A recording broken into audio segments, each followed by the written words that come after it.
Phone tapping కేసులో ఐదోసారి Prabhakar Rao SIT అధికారులు ప్రశ్నిస్తున్నారు. ఇవాళ స్టేట్మెంట్ రికార్డు చేయనున్నారు. అయితే ప్రభాకర్ రావు విచారణకు సహకరించడం లేదని ఆరోపణలు వస్తున్నాయి. 2023 నవంబర్ 15న 600 మంది ఫోన్లు ట్యాప్ చేసినట్లు గుర్తించారు. 600 మంది ఫోన్ల ట్యాపింగ్ పై ప్రభాకర్ రావును సిట్ బృందం ప్రశ్నిస్తోంది.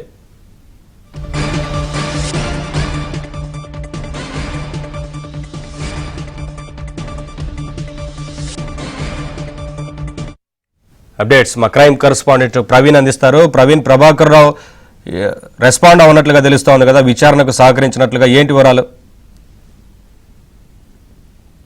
ప్రభాకర్ రావు ఇప్పటికే దాదాపు 11 రోజుల్లో 5వ విచారణకు హాజరయ్యాడు. అయితే దాదాపు 2 గంటలుగా ప్రభాకర్ రావును అయితే మాత్రం ప్రశ్నిస్తూ ఉన్నారు, స్టేట్మెంట్ రికార్డ్ చేస్తున్నారు. అయితే ఈ 5 సార్లు విచారణలో భాగంగా తను సరైనటువంటి విచారణ సమయంలో సరైనటువంటి సమాధానాలు చెప్పకపోవడం, విచారణకు సహకరించడం లేదనేటువంటి ఆరోపణలు వినపడుతున్నాయి. అందులో భాగంగా ఈరోజు ప్రభాకర్ రావుని విచారణకు సంబంధించి ఇప్పటి వరకు నిందితుల యొక్క స్టేట్మెంట్లను ఆధారంగా చేసుకొని ఇప్పటి వరకు విచారణ జరిపారు. ఈరోజు జరిగేటువంటి విచారణ ఇప్పుడు స్టేట్మెంట్ రికార్డ్ చేస్తున్నటువంటి అంశాలు మనం గమనించినట్లయితే ప్రస్తుతం అయితే మాత్రం ఇప్పటి వరకు ఒకే రోజు దాదాపు 600 మంది ఫోన్లు ట్యాప్ జరిగినట్లు ఇప్పటికే గుర్తించడం జరిగింది.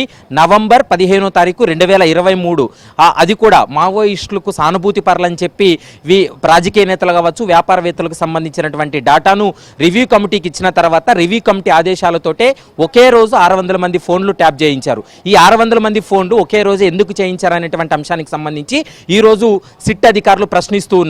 మరోవైపు గడిచినటువంటి 4 సార్లు విచారణకు సంబంధించి కూడా ప్రభాకర్ రావు సహకరించడం లేదనేటువంటి అంశాన్ని చెప్తున్నారు. దీంతో సుప్రీంకోర్టులో ఉన్నటువంటి రిలీఫ్ను ఎత్తివేయాలంటూ కూడా సిట్ సుప్రీంకోర్టును కూడా ఆశ్రయించేటువంటి అవకాశం అయితే కనపడుతుంది.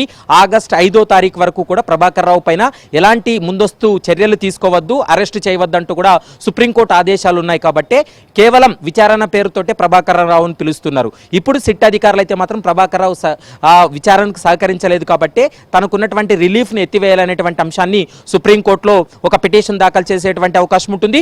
మరోవైపు మరొక కీలకమైనటువంటి అంశం, ప్రభాకర్ రావును కస్టోడియల్ ఇన్వెస్టిగేషన్ చేస్తే తప్ప అసలు వాస్తవాలు బయటపడవనేది సిట్ భావిస్తుంది.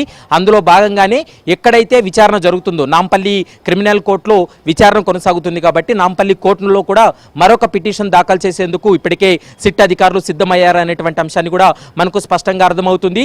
ఇక చివరి దశలో అంటే ఈ కేసు విచారణ పూర్తి అవుతున్నటువంటి సమయంలో ఈ కేసులో ఇప్పటికే జ్యుడిషియల్ రిమాండ్లో ఉండి బెయిల్పై బయట వచ్చినటువంటి 6 మంది నిందితులతో కలిపి అడిషనల్ ఎస్పీలు కావచ్చు, మరోవైపు ఈ కేసులో మాజీ డిఎస్పీగా ఉన్నటువంటి ప్రణీత్ రావు, వీరందరినీ కలిపి ప్రభాకర్ రావును విచారణ జరిపి స్టేట్మెంట్ రికార్డ్ చేయాలనేది ప్రస్తుతం సిట్ కూడా భావిస్తుంది. అది కూడా ఈ వారం రోజుల వ్యవధిలోనే అందరినీ కలిపి విచారణ జరిపేటువంటి అవకాశం అయితే కనపడుతుంది. మరొక వైపు ఈ కేసులో ఎవరైతే ఫోన్లు ట్యాప్ అయ్యాయో ఆ లిస్టు ప్రకారం ఒక్కొక్కరికి విచారణకు పిలుస్తున్నారు. అందులో భాగంగానే ఈరోజు గోనె ప్రకాష్ రావును కూడా విచారణకు పిలిచి అతని స్టేట్మెంట్ కూడా రికార్డ్ చేసినటువంటి పరిస్థితి కూడా స్పష్టంగా కనపడుతుంది. మరికొంతమంది ఈ కేసులో ఫోన్ ట్యాప్ అయినటువంటి బాధితులందరినీ కూడా సాక్షులుగా పెడుతున్నారు కాబట్టి వారి వాంగ్మూలాలన్నింటినీ నమోదు చేసి ఛార్జ్షీట్ వేసిన తర్వాత ఈ యొక్క వాంగ్మూలాలన్నింటినీ కూడా న్యాయస్థానం ముందు పెట్టేటువంటి అవకాశాలు అయితే స్పష్టంగా కనపడుతున్నాయి. ప్రస్తుతం ఈ రోజు కూడా ప్రభాకర్ రావును రాత్రి 7-8 గంటల వరకు కూడా విచారణ జరిపి స్టేట్మెంట్ రికార్డ్ చేసేటువంటి అవకాశాలు అయితే కనపడుతున్నాయి. నవీన్,